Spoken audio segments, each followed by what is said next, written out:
Et donc, nos 4 panélistes, c'est d'abord Dimitri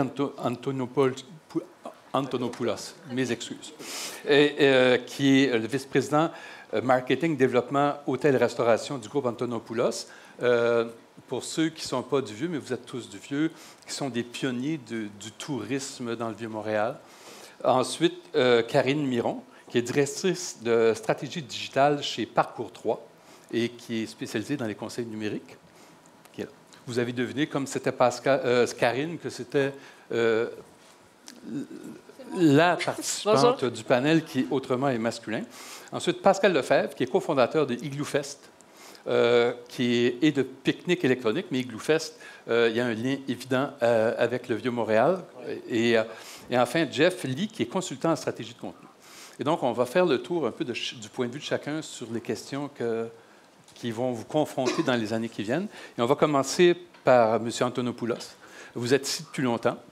Et racontez-nous un peu, parce que vous êtes à la fois dans le passé, dans le présent et dans l'avenir. Moi, je suis plus, pas du début, mais plus quelques années après le début de notre présence dans le Vieux-Montréal. En fait, mon père et mon oncle ont commencé l'entreprise il y a 40 ans. Et ça a beaucoup changé dans le Vieux-Montréal depuis. Moi, ça fait presque 15 ans que je suis dans l'entreprise à temps plein. Et même à ça, on a vu une grande transition. On a commencé avec des restaurants et en hôtellerie en 1996. Je dirais en 2000, on commence à voir un grand virage du Vieux-Montréal, d'une clientèle presque exclusivement touristique à une clientèle mixte. Et c'est là qu'on a vu vraiment une transition de comment on cible nos clientèles. Alors, au début, c'était vraiment presque toute notre énergie, c'était de la clientèle touristique. Et maintenant, de plus en plus, on cible, mais en fait, je ne dirais pas exclusivement parce qu'on a 4 hôtels et 11 restaurants. Alors, évidemment, la clientèle touristique est une clientèle très importante pour nous et probablement représente la majorité de nos revenus. Mais on réalise que c'est en allant chercher la clientèle locale où on peut aller indirectement chercher la clientèle touristique. Alors, par exemple, dans les restaurants, on parlait d'authenticité plus tôt aujourd'hui. Les touristes, quand ils viennent, ils veulent aller manger où vont les locaux. Alors, si ils ne veulent pas aller dans des restaurants touristiques. Alors, à un moment donné, dans les années 90, malheureusement, il y avait juste des touristes dans le Vieux-Montréal. Alors, mais avec le temps, avec les changements dans le Vieux, on a pu attirer la clientèle locale et de plus en plus, c'est notre clientèle cible. Et indirectement, nos clients d'hôtels viennent manger chez nous. Et évidemment, tous les autres hôtels aussi. Dans les hôtels, c'est un peu la même chose. On a les hôtels boutiques, l'hôtel Place d'Armes, l'hôtel Néligan, l'auberge du Vieux-Port, petits hôtels. On essaie que les locaux adoptent nos hôtels comme des destinations pour venir prendre un verre. On fait des activités, on fait des vernissages. On a des terrasses sur les toits. Alors, en fait, quand on parle d'hôtels à Montréal, les locaux, ils fréquentent des hôtels, pas dans les chambres, mais ils fréquentent tous les services, les restaurants qui sont dans les hôtels. Alors, indirectement, en créant un buzz autour local, ça devient une destination touristique pour les étrangers de Montréal. Alors, pour nous, c'est les clientèles, comme je vous disais, c'est important et on focus beaucoup sur les locaux.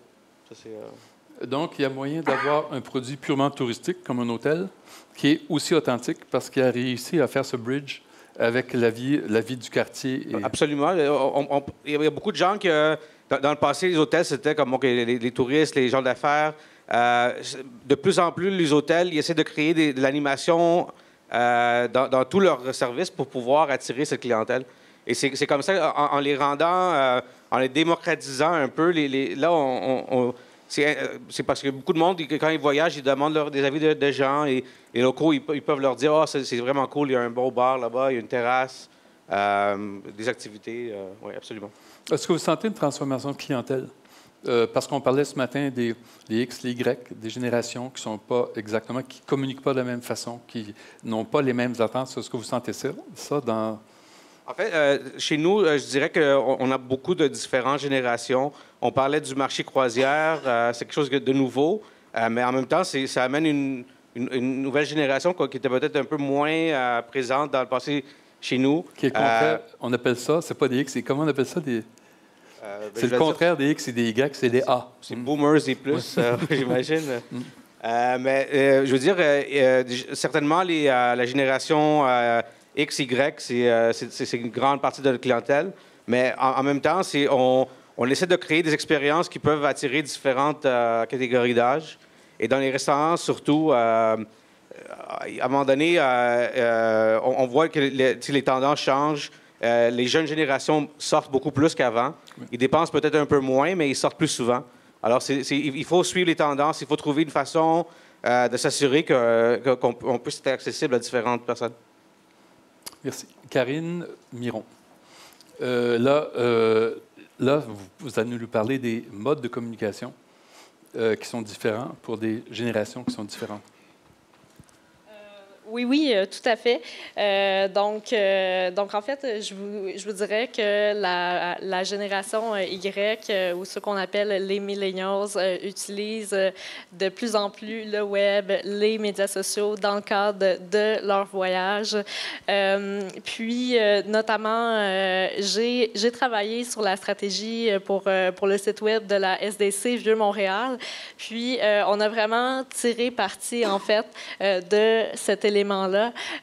Donc, il y a toute une stratégie de contenu, notamment, qui a été développée avec des ambassadeurs de la destination qui sont aussi des résidents qui vont, dans le fond, parler de leurs recommandations, de leurs suggestions dans le quartier pour des offres qui sont moins touristiques. Et je vous dirais aussi, il y a toute la notion d'authenticité qui est très, très importante au niveau du tourisme aussi.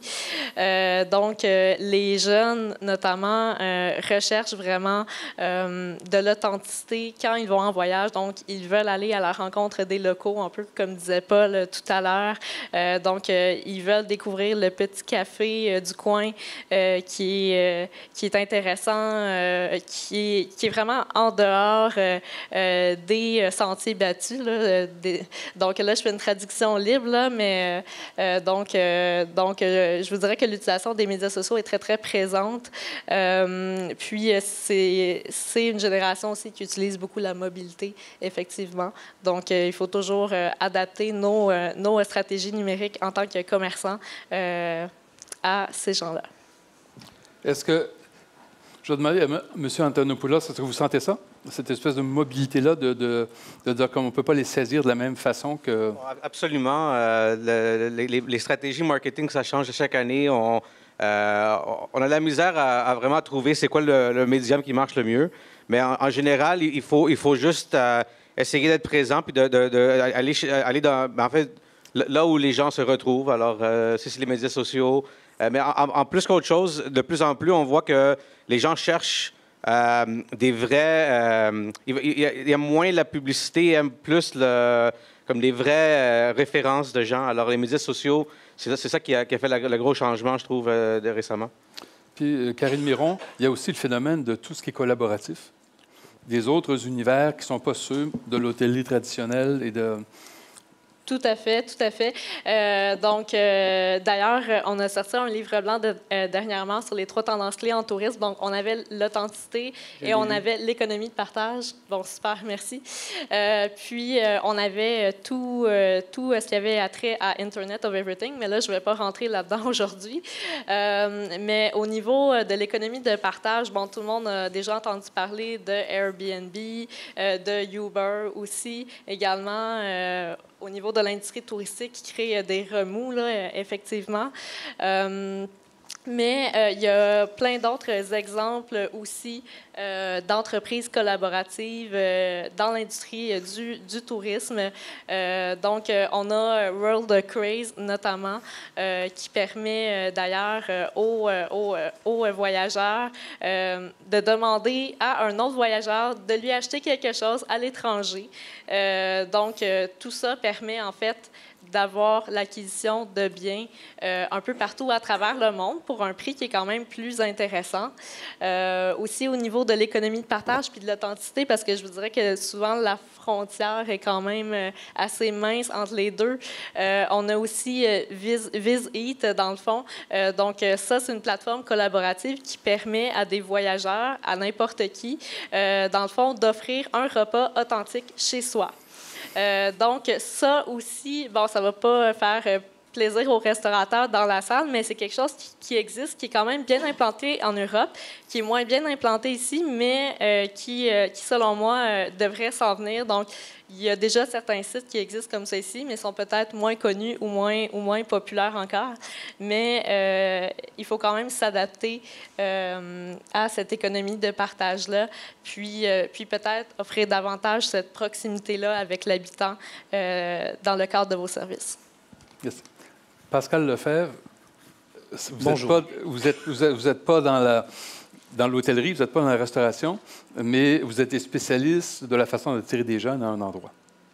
On peut dire ça. En fait, nous, on a le Vieux-Montréal, le Vieux-Port, c'est un peu notre terrain de jeu. On en a 2 à Montréal. On en a un au Parc Jean-Drapeau l'été avec les pique-niques électroniques. Et puis, on a élu de domicile dans le Vieux-Port il y a de ça 10 ans. On célèbre notre 10e anniversaire cette année. Donc, essentiellement, nous, ce qu'on fait, c'est qu'on conçoit, on scénarise des événements festifs, d'envergure, alentour de la musique électronique. Donc, on est venu occuper un créneau à Montréal où il y avait l'hiver. Et puis, l'idée, c'était ce qu'on a toujours fait. On a voulu réapproprier, en fait, démocratiser la musique électronique avec pique-nique électronique. Avec Igloo Fest, c'était vraiment l'envie de se réapproprier l'hiver à Montréal, de jouer dehors, de faire comment on peut se réapproprier alentour d'un événement festif où, au cœur, on retrouve la musique électronique. Donc, au départ, on était loin de penser que l'événement était pour... qu'en 2014, on a eu près de 86 000 personnes, dont 22 % de touristes. On s'est aperçu que la spécificité de Montréal, le côté nordique, les gens adorent l'expérience liée à l'événement. Donc, le défi de pouvoir sortir à l'extérieur, le défi de sortir dehors en plein hiver, de s'habiller aux couleurs, de sortir les One Piece de ma tante, de grand-mère, de tout ce qui traîne dans les garde-robes, c'est l'expérience de pouvoir se réapproprier l'hiver et c'est ce qui fonctionne. Et c'est ce qui fonctionne pour les Montréalais, c'est ce qui fonctionne aussi pour les touristes et des touristes qui sont du Québec, des grandes villes du Québec, de l'Ontario, l'Est des États-Unis, Boston, New York, et sur les différents marchés à l'international aussi. Donc, oui, nous, on est, je dirais, un produit d'appel touristique alentour de l'hiver. On en est fiers parce que ce type d'événement-là, on en retrouve quelques-uns en Europe, mais très peu du même envergure que celui qu'on a à Montréal. Donc, c'est pour ça qu'on a décidé, pour les 4 prochaines années, de vraiment mettre l'emphase sur le développement touristique alentour du concept Igloo Fest, parce que le terrain de jeu qu'on a est magnifique. Le cadre bâti, la proposition de restauration, le côté nightlife, l'architecture, le plan lumière, on est à côté, on est en juxtaposition, si on veut, avec un territoire qui est magnifique.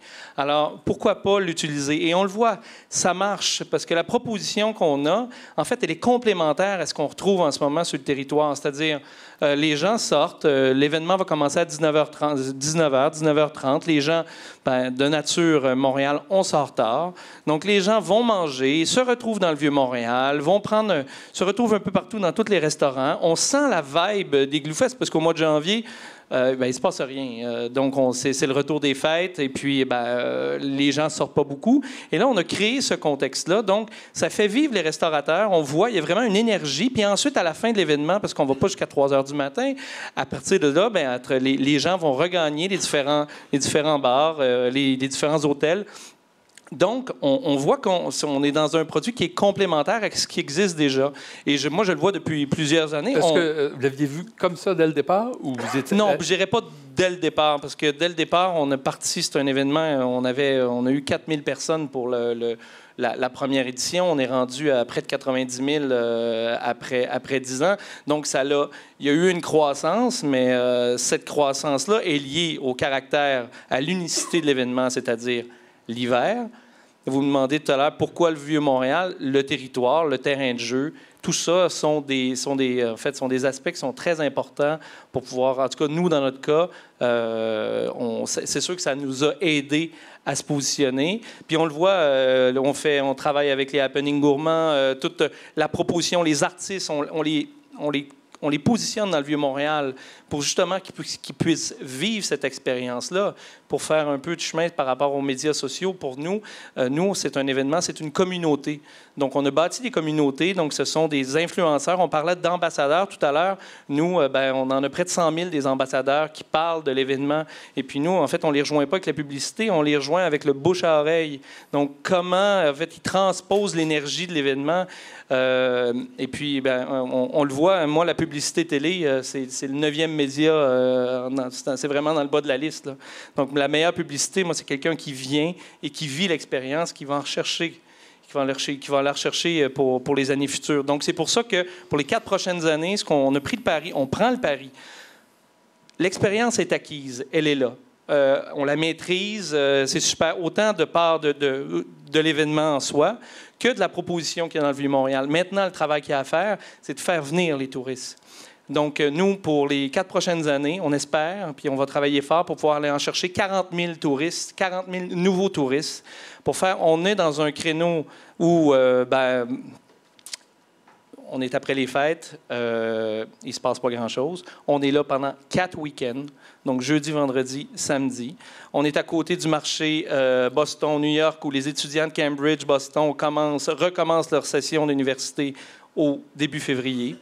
Donc, on a un potentiel immense, et c'est ce qu'on veut aller chercher, en investissant dans un plan média fort pour les ramener, pour les amener à faire découvrir cette expérience-là, pour que l'effet de bouche à oreille puisse se poursuivre, et aussi afin aussi qu'on puisse augmenter la valeur de notre programmation pour que la programmation puisse avoir un écho. Parce que vous savez, ce qu'on fait essentiellement, c'est que c'est une expérience, Igloo Fest. Donc, les gens ne viennent pas pour la programmation, ils viennent pour l'expérience. C'est pour ça qu'un moment donné, on se demandait à savoir qu'est-ce qu'on fait dans la vie.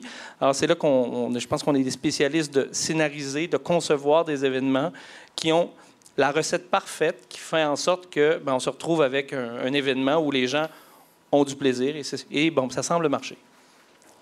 Mais Jeff Lee, je vous voyais faire comme ça.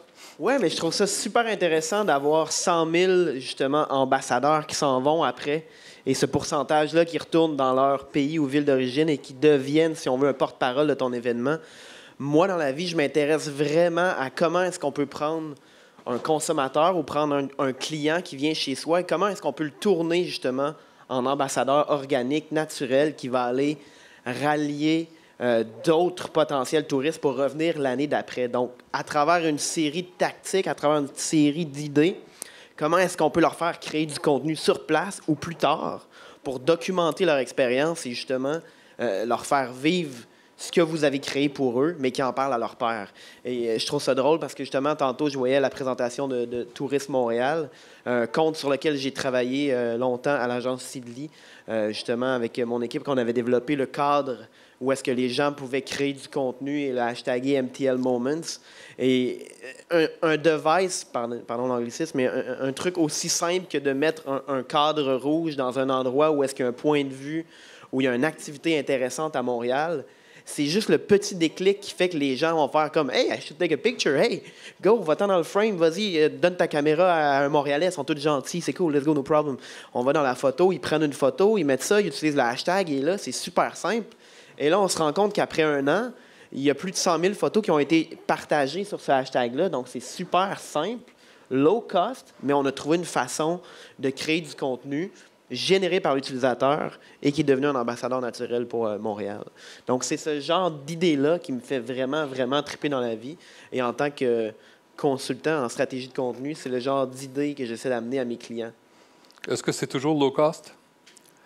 Moi, je fais énormément d'argent dans mes mandats. Pas vous, mais je pense aux clients. Est-ce que c'est des outils qui sont toujours économiques ou ça demande des investissements? Bien, ça dépend. Il faut avoir la plateforme. Quand on regarde ce que Tourisme Montréal fait, ils investissent énormément d'argent pour bâtir ces plateformes propriétaires-là, comme le blog, comme les réseaux sociaux et ainsi de suite, pour justement bâtir leur channel et pouvoir après, pardonnez l'anglicisme, mais cherry-pick certains contenus créés par les utilisateurs et les propulser à travers leur réseau. Donc, pour avoir ton réseau, évidemment, ça demande de l'investissement, mais après, créer des tactiques, il y a des moyens de faire des trucs qui sont un peu low cost pour générer, si on veut, de la création de contenu. Donc, il y a une double étape. Il faut que les gens créent leur contenu, mais ensuite, il faut être sûr que ces contenus-là soient diffusés.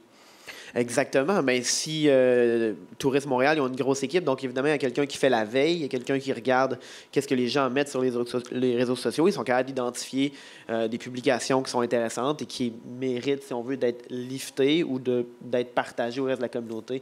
Je trouvais ça drôle. Tantôt, il y avait un exemple de quelqu'un qui avait pris la photo, justement, de sa chambre d'hôtel, puis on voyait, bon, la coupole de la cathédrale. C'était intéressant que, justement, Tourisme Montréal l'ait repris. Et il dit, regardez, c'est le genre d'expérience qu'on peut vivre. Donc, ça va vraiment dans les deux fronts. Ces 100 000 personnes-là qui vont presque au pique-nique électronique et qui vont à Igloo Fest, ils ont tous des téléphones. Je veux dire, après, ça prend pas grand-chose pour qu'ils se mettent à triper. Puis justement, l'idée des One Piece, c'est malade. Je veux dire, moi, c'est le genre de truc qui me fait triper. Puis, of course, j'ai le goût de me prendre en photo. Ça c'est low cost. Ça, c'est low cost, exactement. Puis il y a une seconde vie. Ça prend pas grand-chose. Donc, c'est comme tu dis, c'est juste une bonne idée. L'idée du frame, on le retrouve partout dans tous les événements à Montréal. Puis, je veux dire, aujourd'hui, tout le monde, mais en fait, c'est générationnel. Tout le monde veut se prendre en photo. Et puis, on leur a juste permis, voici le contexte, prenez-vous en photo. Puis ensuite, mais là, en fait, on sert de ça, de cette signature-là, pour parler de Montréal un peu partout sur la planète. C'est fantastique. Fait que la plupart des bonnes idées sont souvent vraiment low cost. Puis nous, l'idée du One Piece, c'était vraiment, je veux dire, on va s'amuser. Sortez votre vieux One Piece. Puis c'était vraiment juste l'idée de s'amuser dehors en plein hiver. C'est des micro-moments aussi, puis c'est des micro-clics et des micro-gens. Et je trouve ça d'avoir plusieurs petites impulsions à gauche et à droite qui, dans un tout, donne beaucoup, beaucoup de reach à une opération versus un gros achat média, par exemple en télé, ou justement des prints dans le métro ou dans le journal, où est-ce qu'on va être coincé entre deux grosses promos d'Albi le géant, par exemple, où est-ce que les gens vont seulement feuilleter pour aller voir leur section du sport, ou carrément ils vont ouvrir le journal à l'envers et ils ne verront pas votre pub. Donc oui, je trouve ça plusieurs petites impulsions versus un gros push à un moment. Ce qui est intéressant aussi, si je peux ajouter, dans le fond, c'est que ces contenus-là aussi sont permanents. Puis, dans le cas de Tourisme Montréal, il y a quelqu'un qui fait la veille, qui est rediffuse, etc. Mais dans le cas de la SDC aussi, c'est la même chose sur leur compte Instagram. Puis la création d'articles aussi qui peut être faite avec ces photos-là, ça aussi, c'est un investissement durable pour vous en termes de référencement organique dans les moteurs de recherche. Je ne vais pas être trop technique ici, mais c'est quand même largement plus intéressant qu'un investissement média web, un achat média web, qu'on investit beaucoup, puis après ça, on a beaucoup de visites, mais après ça, on n'a plus rien. Donc, voilà. Monsieur Arsenault, est-ce que vous voyez... Ce matin, vous avez dit qu'il n'y a pas de révolution en tourisme. Moi, je vais faire un détournement de panel. La réflexion que je suis en train de me faire depuis tout à l'heure... Non, mais je me rappelle la question de monsieur qui dit « Ah, la place, la basilique Notre-Dame, la place, attractif ou pas ». Moi, ce que je vois, c'est de l'innovation à la pelle et à la tonne. Je veux dire, un vieux Montréal actuel avec Igloo Fest, qui est un projet fou, et qui aurait pu faire n'importe où à Montréal, sur Mont-Royal, qui ont choisi cet endroit-là parce qu'il est quelque chose. Le One Piece est devenu un des produits emblématiques. Chacun des hôtels de la famille ou des restaurants sont devenus emblématiques. Ils pourraient opérer des hôtels partout sur la planète. Vous êtes concentrés dans le Vieux-Montréal. Il y a quelque chose là, il y a quelque chose dans ce milieu-là. Des films comme Sidley, comme Parcours 3, Olive et Gourmando fait partie. On parlait de l'emblématique. Comme Montréalais, moi, s'il y a un endroit où je sais que les brownies sont à se garrocher la tête, puis je ne suis pas un foodie, je sais que c'est Olive et Gourmando. On a créé un milieu qui est très actuel, qui est tout sauf patrimonial, qui est tout sauf historique, qui ne nie pas la beauté et l'histoire du lieu. Je veux dire, finalement, à Montréal, c'est ici que ça a commencé. Je veux dire, la commerce, la traite des fourrures, on parlait de pionniers, c'est François Lacourcière ce matin. Il y a quelque chose ici, et moi, je vois des pionniers innovateurs et actuels et présents et dans l'avenir. C'est incroyable. Et quand je vous parlais de cette gouvernance-là, on a tout ce qu'il faut. Vous avez tous les éléments de la recette, vous avez tous les gens pour vous accompagner, et c'est tout sauf plate et ennuyeux. Puis, je vais faire un petit clin d'œil triste, je m'en excuse déjà pour mes amis de Québec, mais le vieux Québec n'a pas su se renouveler. Le vieux Québec est une carte postale, est un dôme de verre dans lequel il ne se passe absolument rien, sinon des belles images. La restauration est vieillotte. On a de vieux restaurants, des vieilles recettes, des vieilles façons de faire. Un château Frontenac qui a été à peine rénové. Bon, oui, ça a été joli, mais on n'a pas ce caractère vivant qu'on retrouve et on n'a pas un vieux Québec aussi habité. C'était mon commentaire éditorial. Peut-être aussi, c'était Québec, où j'ai vécu, avait un branding tellement évident Oui. qu'ils n'ont pas eu à travailler à se définir autant. C'était assez clair pour tous ce que c'était. Se définir, se redéfinir, c'est un exercice permanent. Ça, c'est la peur aussi, ça devient une ville-musée ou un quartier-musée. Puis ça, si j'ai bien compris le sens de toutes les discussions qu'on a eues depuis ce matin, personne ne veut vivre dans un musée ou dans un zoo où on est les singes. On est dans le centre-phi. C'est quelque chose un espace qui est merveilleux. Hein, l'Arsenal, on a plein d'endroits merveilleux. L'Arsenal, sais-tu? Ah non. On est pas l'Arsenal, loin proche. Pas proche. Avez-vous le projet de d'étendre votre territoire? Non.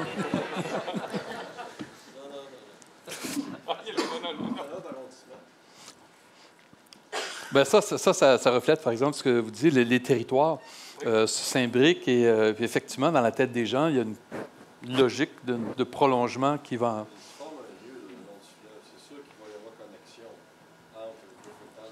Voulez-vous monter? Voulez-vous descendre? Non, ce que je disais, 1, 2, oui. Allô?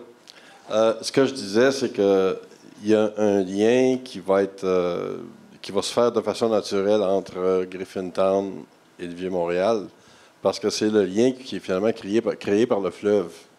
C'est tout à fait normal. Ce qui est en train d'arriver, c'est que surtout si on réussit à améliorer l'accès au fleuve, ce qui va arriver, c'est que Griffintown va venir se souder. Maintenant, on ne cherchera pas nécessairement ce qu'il y a de la structurite là-dedans, mais il y a un lien qui est là. Pour moi, Griffintown est un voisin dont il faut tenir compte. Et c'est très correct comme ça, mais il y a un développement qui est en train de se faire le long du fleuve, c'est clair.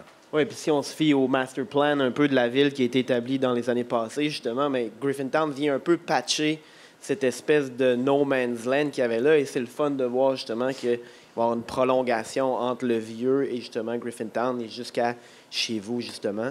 On le voit en ce moment. On le voit aussi avec l'investissement immobilier qui est en train d'exploser dans ce coin-là.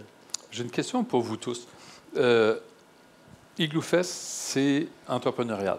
C'est une idée sur laquelle que vous avez inventée, que vous avez développée. Le groupe Antonopoulos, c'est entrepreneurial. C'est personne, c'est pas un ministère qui a décidé un jour, tiens, voilà, ça nous prend 2 hôtels et tout ça, vous l'avez fait, vous l'avez développé. Et c'est vrai des nouveaux modes, c'est-à-dire qu'il y a des interventions importantes pour le Vieux-Montréal qui se font à travers l'initiative, les idées ou les folies de gens comme vous. Et à ce moment-là, c'est quoi la place des décideurs? Qui décide? Vous avez des idées, puis est-ce qu'une des choses, probablement, vous ne voulez pas qu'on vous empêche de faire ce que vous voulez faire, mais quel est le rôle des pouvoirs publics, de tous les organismes dont M. Arsenault parlait, et qu'est-ce que vous demandez aux décideurs, aux politiciens et aux organismes de tourisme dans vos démarches? Je vais parler pour l'hôtellerie. Notre premier hôtel est en 1996, et juste à l'Auberge du Vieux-Port. Et juste après, la Ville et le ministère de la Culture ont développé un programme pour aider à l'établissement de petits hôtels. Alors, c'est quand même... ils ont vu du potentiel et c'est quand même un programme qui a très bien marché. Je pense qu'il y a eu plusieurs petits hôtels, boutiques, auberges qui ont ouvert. Alors, je pense que c'est important de voir pour les gouvernements, puis de voir c'est quoi les tendances, puis de continuer le développement, puis de voir, parce que souvent, les changements se font par les entrepreneurs, mais c'est difficile d'avancer sans l'aide des gouvernements ou des instances publiques. On a vu ça aussi. Ben, regarde, par exemple, le Vieux-Montréal a beaucoup développé aussi avec le quartier international. Alors, si on n'avait pas le quartier international, le côté ouest, ça aurait pris beaucoup plus longtemps à se développer. On parlait ce matin qu'il n'y avait pas eu... Ça ne s'est pas fait avec du tourisme, mais le côté ouest du Vieux-Montréal dépend beaucoup de tous les bureaux du centre-ville. Alors, je pense que c'est main en main. Les entrepreneurs peuvent aller jusqu'à un certain point. Après ça, on a besoin de l'aide pour se rendre au prochain niveau. Ben nous, c'est un peu la même chose. Faut savoir qu'Igloofest est né d'une volonté de la Société du Vieux-Port de Montréal. C'est un événement qu'on a bâti en coproduction avec eux, parce qu'à l'époque, on était au Parc Jean-Drapeau avec le pique-nique électronique des neiges. C'est comme ça que ça a commencé. Puis ensuite, Claude Benoît est venu nous voir. Il y avait une volonté de rajeunir, en fait, le public hivernal, autant dans le Vieux-Montréal et dans le Vieux-Port.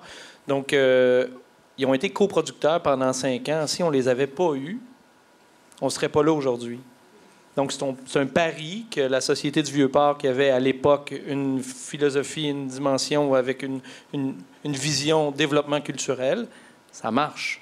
Ça marche quand Donc, nous, on s'est mis au monde avec la collaboration et le financement, finalement, de la Société du Vieux-Port. On était en coproduction.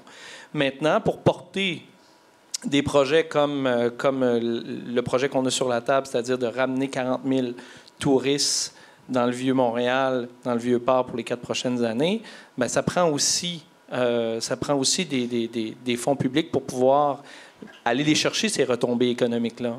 Donc, moi, on n'est pas du modèle d'affaires où on se finance avec l'État, où on est financé en moyenne à 4 % de l'ensemble de nos budgets par les fonds publics. On n'a pas de financement de la ville, on n'est pas financé au fédéral. Il n'y a uniquement le ministère de la Métropole et le ministère du Tourisme qui nous soutient. Mais si on veut les réaliser, ces plans-là, des fois, la bougie d'allumage. Et je ne demande pas des fonds publics, des chèques en blanc, je demande des nouveaux modèles, des modèles de partenariat, des modèles où on embarque dans un développement économique, dans un développement touristique avec... Moi, je n'ai pas de problème qu'on vienne me demander des comptes puis qu'on me demande des résultats. Aucun problème. Si c'est ça que ça prend, je suis prête à prendre le risque.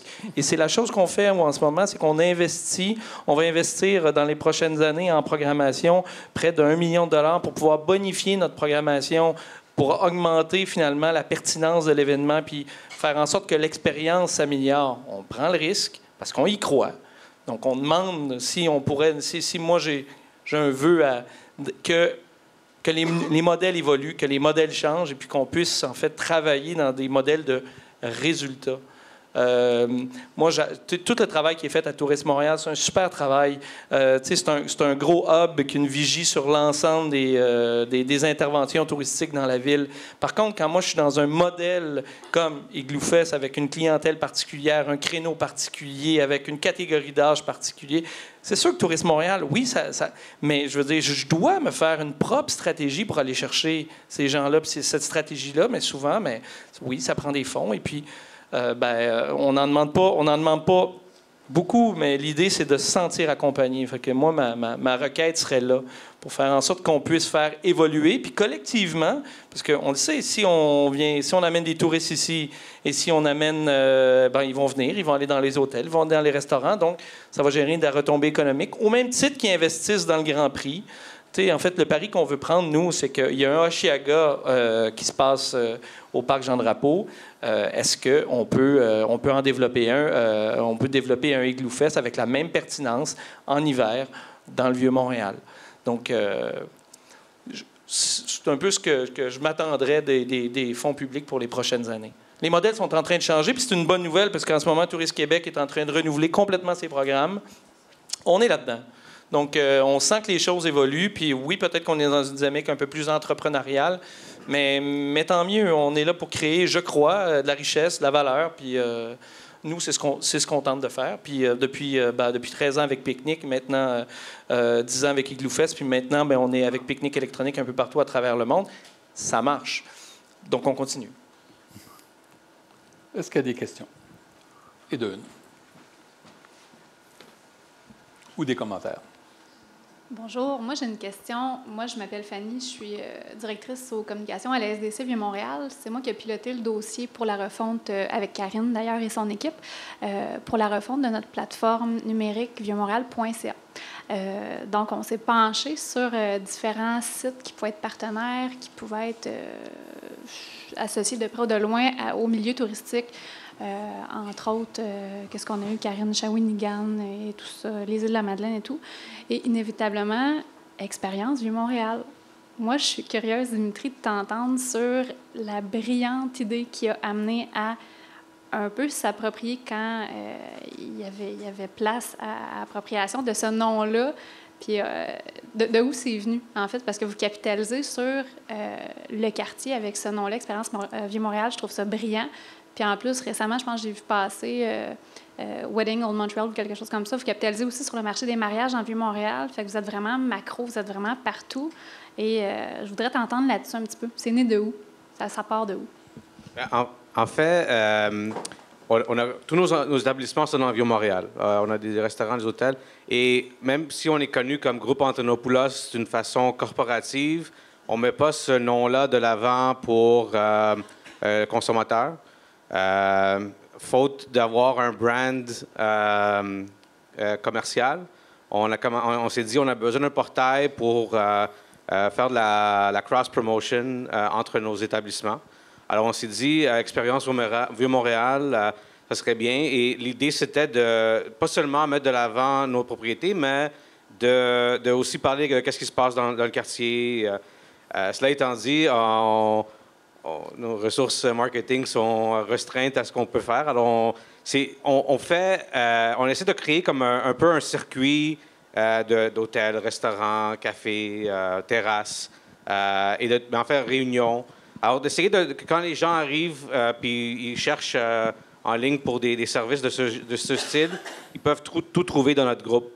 Et alors, évidemment, dans le passé aussi, mais je pense avec le nouveau site de la SDC, en fait, même la plus vieille version, c'était déjà, on retrouvait finalement un portail, un vrai portail Vieux-Montréal avec toutes les activités. Dans le passé, c'était un mix de portail plus gouvernemental. Il n'y avait pas vraiment de ressources pour le consommateur. Alors, on a vu un besoin, puis on s'est dit que ça serait une bonne façon.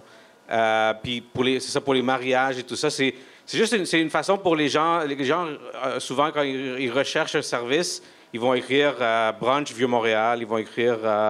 alors, c'est une façon de vraiment donner aux consommateurs ce qu'ils cherchent facilement. Jeff? Bien, je trouve ça vraiment cool d'avoir justement créé votre propre média, justement, puis d'être capable de vous accaparer une partie des leads de recherche. Et c'est un peu ce que ces gens-là doivent envier de votre côté, c'est que vous avez pris un peu le Vieux-Montréal, vous êtes approprié, mais en même temps, vous investissez énormément justement pour promouvoir, donc ça va dans les deux sens, c'est cool. Je me sers de ça pour un peu comme adresser le problème qui est évidemment le Airbnb versus hôtel. Ce que je trouve intéressant, c'est que tout le monde en ce moment dit « travel like a local » ou « vivez comme un local, louez un Airbnb ». Et je trouve ça complètement faux quand on voit ce qui se passe avec des groupes comme vous. Si par exemple, je vais louer un Airbnb ici dans le Vieux, ils vont me donner les clés, 2 serviettes, un savon, puis peut-être une map avec leur meilleur restaurant. That's it. So I don't feel so much local. Par contre, si je vais dans un de vos établissements, il va y avoir un côté conciergerie, un côté écosystème que je vais sentir un peu plus présent, qui m'accompagne dans ma recherche d'activités à faire. Donc oui, j'ai ma chambre d'hôtel, mais oui, après, j'ai peut-être justement un forfait avec le souper, mélangé avec le bota-bota, une visite au musée. On va m'enligner à des endroits. Donc, je pense qu'il faut sortir un peu de cette idée que le Airbnb, c'est local, mais que les hôtels ont une responsabilité d'accompagner leurs gens en dehors du circuit de la chambre et de la salle de bain et de la douche. That's it. Je suis d'accord. Je pense que c'est une expérience différente. Et je réalise de plus en plus que dans ma tête, Airbnb, c'était toujours on va sauver un peu d'argent puis on va dépenser ailleurs, on peut étirer nos vacances un peu plus. Mais j'entends de plus en plus de gens qui aiment ça parce que ils vont rester dans un quartier inhabituel pour le touriste. Mais je pense que ça dépend de la personne. Moi, personnellement, quand je sors dans une ville, j'aime rester dans un hôtel pour avoir les services, mais en même temps, je fais beaucoup de recherches moi-même pour savoir où aller, dans quel quartier. Je veux voir les choses locales. Ça dépend. Les concierges d'hôtel, ça varie énormément d'hôtel en hôtel. Puis des fois, on t'envoie au Tourist Trap. Puis il y en a d'autres qui vont vraiment t'envoyer à une super belle adresse. Ça va varier. Mais je pense que ça revient un peu à... Les gens, je pense qu'ils dépensent autant d'argent qu'avant, mais ils veulent avoir plus pour leur argent. Alors peut-être, s'ils mettent moins d'importance sur l'hôtel, ils vont rester avec Airbnb, puis ils vont dépenser plus sur un événement ou sur un restaurant, faire du magasinage. Il y a d'autres qui mettent plus d'importance sur leur hôtel. J'aime ces personnes parce que ça m'est bien difficile. Mais vous n'avez pas l'air agressif. Vous ne parlez pas d'Airbnb de façon agressive. Non, je pense en général, ça nous affecte moins dans notre créneau de marché. Mais cela étant dit, c'est un peu comme par exemple Uber. C'est un sujet assez touchy en général à Montréal puis dans plusieurs villes. Ça force le changement dans le statu quo. Puis je pense que c'est important que les gens, par exemple, les gens qui restent dans Airbnb parce que ils veulent une expérience plus locale, ça va pousser les établissements qui sont affectés à peut-être mettre à jour leur expérience puis d'ajouter des services pour ces clients-là. Alors, je pense que c'est des choses qu'on ne peut pas se dire « Ah, c'est ça l'industrie, puis il ne faut pas que ça bouge ». On doit être ouvert à du changement, puis peut-être de la façon qu'au Québec, ils ont réglementé ça un peu, je pense que ce n'est pas une mauvaise affaire. Si je peux faire du pouce là-dessus, nous, en fait, par rapport à la clientèle qu'on a, c'est des jeunes. C'est des gens qui ont entre 18 et 44. On se retrouve avec une proportion 18-24 à 50 %. Ensuite, on a 25-34 à 30 %. Donc, la clientèle qu'on a pour un week-end à Montréal et donc dans la forfaitisation, c'est super important pour nous de leur faire vivre la bonne expérience, mais aussi d'avoir des forfaits qui sont adaptés pour eux par rapport à ce qu'ils sont en mesure de payer. Donc, on le fait déjà, mais ça va être, pour nous, c'est sûr que c'est un enjeu par rapport à la clientèle qu'on veut aller chercher. Donc, au niveau des prix, entre autres, au niveau de l'hébergement, si on les amène à aller chercher une auberge de jeunesse ou les amener au Trilon ou des sortir du quartier, là, on passe à côté de quelque chose. On passe à côté de quelque chose c'est l'expérience qu'on les fait venir pour un week-end, c'est pas juste par rapport à Igloo Fest. Ça fait partie de l'expérience Vieux-Montréal, d'avoir le bon concierge, d'avoir la bonne hôtel, d'avoir la bonne proposition de restauration, d'avoir les bonnes boutiques. C'est ça, l'expérience Vieux-Montréal. Et puis, en fait, le défi, en tout cas pour les prochaines années, dans la forfaitisation et dans la stratégie touristique, en tout cas par rapport à l'événement, et j'imagine que pour le mois de janvier, de pouvoir trouver cet équilibre-là pour ne pas se retrouver avec une chambre à 400. Je sais qu'on ne veut pas baisser nécessairement. J'assistais à la conférence, la présentation du bilan de Tourisme Montréal par Yves-Lalumière, où on voulait monter la tarification de la chambre. J'ai pas de problème dans la mesure où c'est dans une période où il y a de la demande. Mais si on veut être conséquent par rapport à l'expérience qu'on a, je pense que c'est quelque chose qu'il faut travailler et le travailler collectivement. Puis bon, nous, on travaille déjà avec le groupe Antonopoulos, on travaille avec la SDC. Donc, c'est cet équilibre-là qu'on tente de rechercher, que tu parlais tout à l'heure, qui est, à mon avis, super importante. Puis c'est comme ça qu'on va réussir, je pense, à bâtir des produits qui sont uniques et qui font en sorte qu'on a une spécificité, puis que les gens, ils les découvrent, puis ils se retrouvent avec un wow à la fin de leur séjour, puis qu'ils repartent avec le wow. Et qu'ils reviennent. Si on wow, ils vont revenir un jour. C'est sûr, on la connaît, l'effet. C'est sûr, le wow, dès que tu pars avec le wow, c'est sûr que le wow revient. C'est clair. J'ai eu des gens du Mexique, moi, qui sont venus à Igloo Fest, ils ne comprenaient rien. Puis, Puis la deuxième ville plus visitée au niveau du site Internet chez nous, vous savez, c'est au niveau de la ville au Québec. Il y a Montréal, il y a Sept-Îles. La deuxième ville la plus visitée en termes de visite web, la deuxième ville, c'est Sept-Îles. Fait qu'il y a quelqu'un à Sept-Îles qui en a parlé à quelqu'un. C'est sûr. Puis là, ça devait être un wow. C'est bon. Est-ce qu'il y a des mains qui se lèvent? Petite question. Igloo Fest, c'est attire beaucoup de jeunes. Stazzo Entertainment. L'Igloo Fest, Oui. vous avez dit que ça passe déjà à 10 ans. Oui. C'est juste la musique. J'ai jamais été à cet événement, mais je connais des gens Il faut venir. Donc, essentiellement, non, c'est oui. pour des gens plus jeunes. Essentiellement, ça se veut, oui, un événement musical avec une programmation d'artistes de musique électronique, autant locale qu'internationale, mais c'est aussi une scénographie, c'est un village igloo, c'est aussi des activités en lien avec le froid. C'est une fête hivernale où on convie les jeunes, les moins jeunes, à se rassembler. On crée des rassemblements, comme on l'a fait avec Pique-Nique, qui est un peu la nouvelle messe du dimanche, des rassemblements dominicaux. Là, on le fait dans un esprit plus hivernal, alentour du jeu, alentour d'une proposition où, essentiellement, on invite les gens à venir danser à moins 20 degrés, parce que arriver sur le site, il fait moins 20, mais quand vous dansez avec les gens, il fait plus 2. Météo Média sont arrivés, ils l'ont testé, ils ont pris la température à l'extérieur, puis ils sont rentrés sur le dance floor, puis sur le dance floor, il faisait plus 2. Et pour Pique-Nique électronique, oui. C'est tous les dimanches. Combien sont les billets? Combien est-ce qu'ils payent les gens? Les pique-niques électroniques, c'est 14 $. Donc, on est dans un modèle d'affaires. On n'est pas dans de la billetterie hors norme, là. Puis Igloo Fest, c'est 20 $ en pré-vente, 25 $ à la porte. C'est de la récurrence. On est là pendant 12 soirs.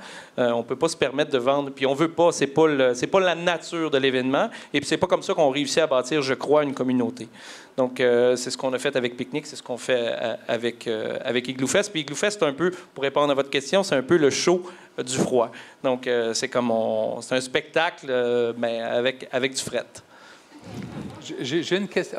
Madame? Oui. Bonjour, je suis de Marché Beau-Secours, Medius Galerie. Nous faisons plusieurs activités avec Europe, entre autres avec la ville de Cracovie. Pensez-vous que votre modèle pourrait être comme ambassadeur de Québec dans une autre ville qui est extrêmement bien reconnue comme Cracovie, c'est devenu une des meilleures villes en Europe pour accueil, pour bien des raisons. Est-ce que c'est faisable ou non? Ben oui, tout à fait. En fait, on le fait avec Pique-Nique électronique en ce moment. On est à Barcelone, on est à Lisbonne, on est à Sydney, on est à Melbourne, on est au Chili, à Santiago. Donc, le modèle, c'est oui, en fait, pour nous, Montréal, c'est le laboratoire. On se veut des ambassadeurs et puis on le fait avec Pique-Nique, mais dans notre modèle d'affaires, dans notre projet de développement, c'est de pouvoir sortir Igloo Fest et se rapprocher des pays où il fait fret, parce que c'est important. C'est le show du froid. On ne pourrait pas faire cet événement-là à New York. On a déjà eu des offres, mais c'est pas intéressant. On va perdre l'unicité et la spécificité de l'événement, puis ça, il ne faut pas.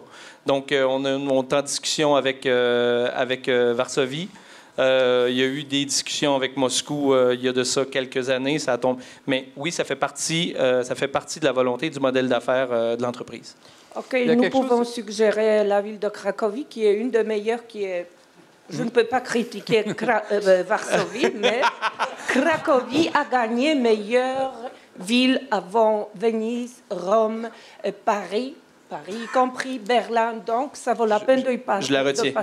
C'est 2 fois la ville UNESCO. Over. D'accord.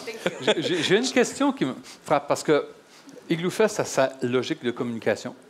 Le groupe Antonopoulos a la sienne. La SDC vient d'en développer une. Vous êtes consultant pour aider des gens à communiquer. Hein, et ce qui est nouveau, s'il y a des changements dans la vie, c'est que n'importe qui peut communiquer avec le monde entier, à condition qu'on veuille l'écouter, ce qui n'était pas possible avant. Et ça fait une espèce de constellation de messages qui ne sont pas unifiés de la même façon qu'autrefois, où la plupart des entités n'avaient aucun moyen d'accès à l'extérieur sans des organismes fédérateurs, comme Tourisme Montréal ou d'autres. Et qu'est-ce que ça donne? Je me pose la question, c'est que chacun développe son message. Et est-ce que tout ça va fitter ensemble? Ou est-ce que ça va aller partout? Peut-être que je suis d'une autre génération, mais je trouve ça fascinant aussi. Et ça me ramène à ce que M. Arsenault disait, que si tout le monde s'entend un peu, tout le monde s'enligne sur une logique de ce que nous sommes, ce que nous voulons, à ce moment-là, c'est fantastique. Là, mais je me pose la question, c'est comme chacun y va de son côté. Est-ce que tout ça donne un son qui est cohérent, qui n'est pas juste du bruit de fond? Si je peux me permettre, les deux exemples que je donnais, ou trois exemples à donner, tous inspirés par un Joël Gaillet. C'est-à-dire, ils ont créé, dans le cas de Lyon, tellement de force au logo et à l'image, ont les lions, la signature, qu'ils ont un réseau, je pense qu'ils sont 38 000 sur la planète, sur toute leur signature de courriel, à voir le logo. La force de la marque est à ce point-là importante que les gens deviennent volontairement, que ce soit des dentistes, que ce soit des avocats, que ce soit des... ils ont tous... L'Alsace fait le même truc. Ils ont fait un A d'Alsace qui est fabuleux, qui est design, qui est utilisé en tourisme, en développement économique, en culture. Il est partout. Et c'est probablement la bonne nouvelle. Vous avez raison de dire qu'à une certaine époque, il y avait un seul où il y avait des silos, des Montréal International, Tourisme Montréal, communauté métropolitaine de la ville, qui étaient porteurs de la marque Montréal, chacun dans leur champ de spécialité. Ça tend à disparaître. À toute fin pratique, et ces gens-là travaillent ensemble, heureusement. Le territoire du Vieux-Montréal a tellement de potentiel, effectivement, que le danger serait... Maintenant que chacun peut y aller tout seul, d'avoir, comme je vous ai montré tout à l'heure pour Montréal, une surmultiplication. Il y a un moment où on se parle, puis je ne suis pas un spécialiste, et tu me contrediras peut-être, Mario, là-dessus, mais moi, je n'ai pas d'image uniforme, d'une image, d'un logo, d'un lettrage, d'une couleur qui témoigne et transpire de façon évidente pour moi ce qu'est le Vieux-Montréal. Et je pense que cet enjeu-là est un enjeu collectif, puis heureusement, vous avez les meilleurs autour de la table pour vous accompagner là-dedans, mais je pense qu'il y a un enjeu d'importance. Mais moi, je trouve ça drôle parce que ce non-brand dont tu parles, c'est ce que je trouve cool à propos de Montréal. Cette espèce de mélange, ce melting pot-là, cette espèce de truc un peu fonctionnel, non fonctionnel, c'est quand même quelque chose qui est intéressant puis qui attire les gens à l'international. Ils savent pas trop qu'est-ce qui se passe, ils savent qu'il se passe plein de choses et ils sont comme intrigués. Donc, c'est con, mais ça joue un peu à notre avantage. On regarde Toronto, Toronto, c'est drette, it runs on time, on schedule, ça a l'air comme ça. Vancouver, un peu l'Asie de l'Ouest, on sent un peu le vibe, il y a la plage, il y a tout ça. On arrive ici, Montreal, Metro is not always on time. Il y a des spectacles dans la rue. Il y a le Mile End qui est très différent, mais qui est représenté partout dans le monde. Tu as le plateau qui est très français. Vieux-Montréal, un peu plus business. Il y a tellement de mélanges que je pense qu'on gagnerait à essayer de ramasser ce mélange-là, mais d'en faire un logo. Does it make sense? On brainstorm. Je pense que c'est pas juste dans le branding, c'est aussi dans la vision du Vieux-Montréal en général. C'est quoi comme destination?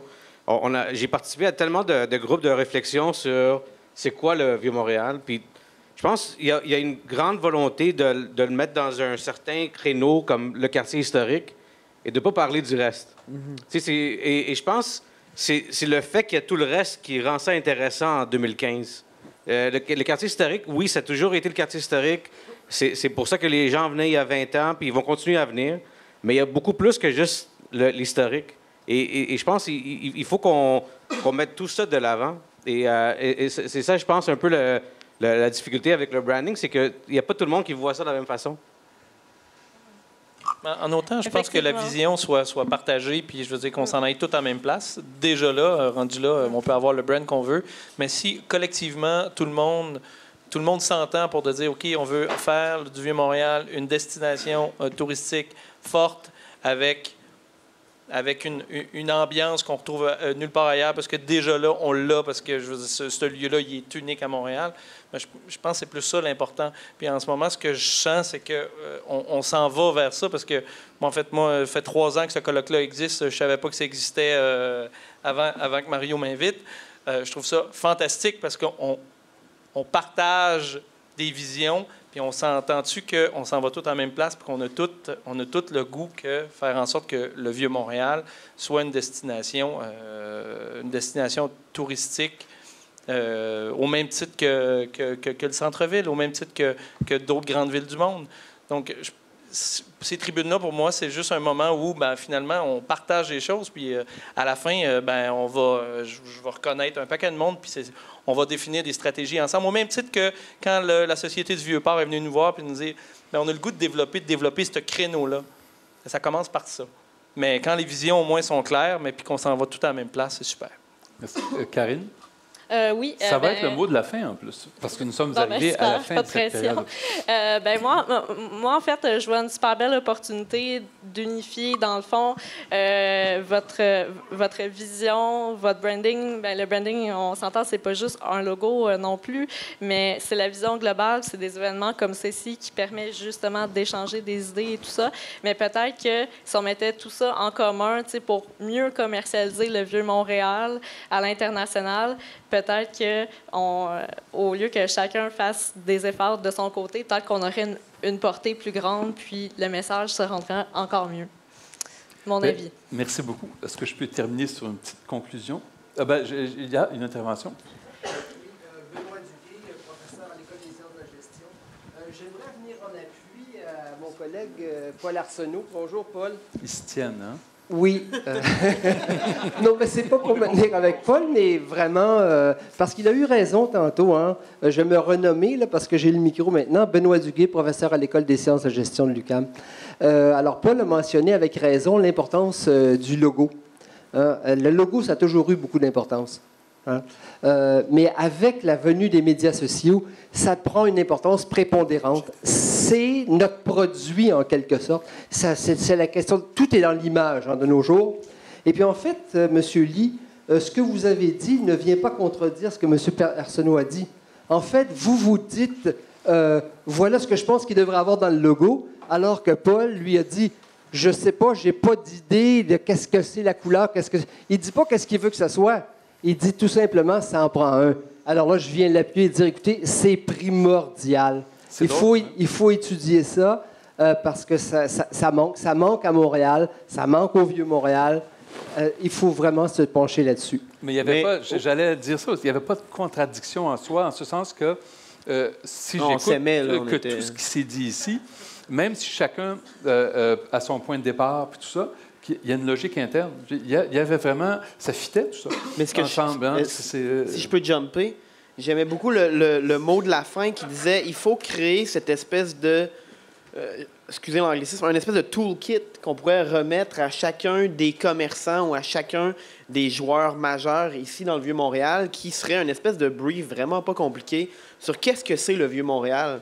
Et comment, à travers leur plateforme, parce qu'on le fait pour nos clients en agence, on travaille avec une marque, le lait ou whatever, on va lui donner son toolkit à la fin, on va lui donner son brand book et lui, il va pouvoir nourrir son Facebook, son Twitter, sa newsletter, peu importe, en fonction du brand qui est établi. Donc, pourquoi ne pas aller de l'avant et développer cette espèce de toolkit-là pour les commerçants et activateurs du Vieux-Montréal? Sur ces sages paroles, merci. Nous allons terminer cette table ronde et il y a un mot de la fin que Mario va vous donner. Et je vous remercie tous pour votre intervention. Je vais être très bref. Je pense que le Vieux-Montréal est un milieu extrêmement passionnant, vous le voyez. Ça devient aussi un milieu de parole, parce que je pense que tous les intervenants qui étaient ici aujourd'hui, quelqu'un qui veut comprendre un peu le tourisme, je pense que c'était intéressant. Il y a plusieurs de nos membres qui étaient aussi en avant. C'est intéressant, c'est nouveau. Il y a aussi nos partenaires. Moi, ce que j'ai à vous dire, c'est je pense qu'on s'est rendu compte qu'on parle d'industrie touristique. De plus en plus, de toute façon, c'est les entreprises qui doivent continuer à avoir le leadership. Moi, je crois beaucoup. C'est sûr que c'est une entreprise ou une industrie, c'est-à-dire l'industrie touristique, c'est une industrie dont les matières premières sont pas claires. Mais il y en a une certaine, c'est l'humain, c'est-à-dire le fait que c'est des gens qui vivent en quelque part et des gens qui vont se promener, voir d'autres gens qui vivent en quelque part. Ça doit demeurer. La SDC Vieux-Montréal, on est dans tout ça un catalyseur. C'est ce qu'on veut faire. L'industrie touristique est un des volets du développement économique. On ne s'attarde pas qu'à ça. Je tiens à saluer tout le monde qui a participé ici aujourd'hui. Je remercie tout le monde, dont mon équipe. Je travaille avec une équipe complètement atypique. Ce sont des jeunes, c'est des XY, whatever. Je suis un A. En quelque part, je pense que tout le volet linéaire est en train de... Il y a vraiment des changements sur ce plan-là, au niveau des coms en tout cas. Et moi, j'ai la chance de travailler avec une équipe qui aident vraiment au développement du Vieux-Montréal. Les événements qu'on fait de plus en plus, de toute façon, plus de la moitié de nos gens, ce sont des jeunes. Alors, c'est vraiment intéressant. C'est la Cité du multimédia, c'est tout ce qui se fait dans le Vieux-Montréal. La SDC aussi, on travaille sur, je ne serai pas long, là, mais comme il a été question du bassin avec l'île Notre-Dame, le fleuve que moi j'appelle maintenant le bassin entre le Vieux-Port et l'île Notre-Dame. Ça se travaille. La SDC est aux premières loges avec toutes les discussions qui se font là. On est aux premières loges avec les discussions qui se font avec le Vieux-Port. On est aux premières loges avec Tourisme Montréal, évidemment avec la ville, avec l'arrondissement aussi. Alors nous, tout ce qu'on essaie de faire, c'est d'être catalyseur pour que le Vieux-Montréal, on s'assure que dans 15 ans ou 25 ans, ça ne redevienne pas un milieu désertique ou carrément une arène ou un zoo touristique. C'est absolument pas ça qu'on veut. C'est un milieu qu'il faut respecter plus que ça. Sur ce, je remercie tout le monde d'avoir été là et tout le monde d'avoir participé. Bonne fin de journée. On monte au 4e.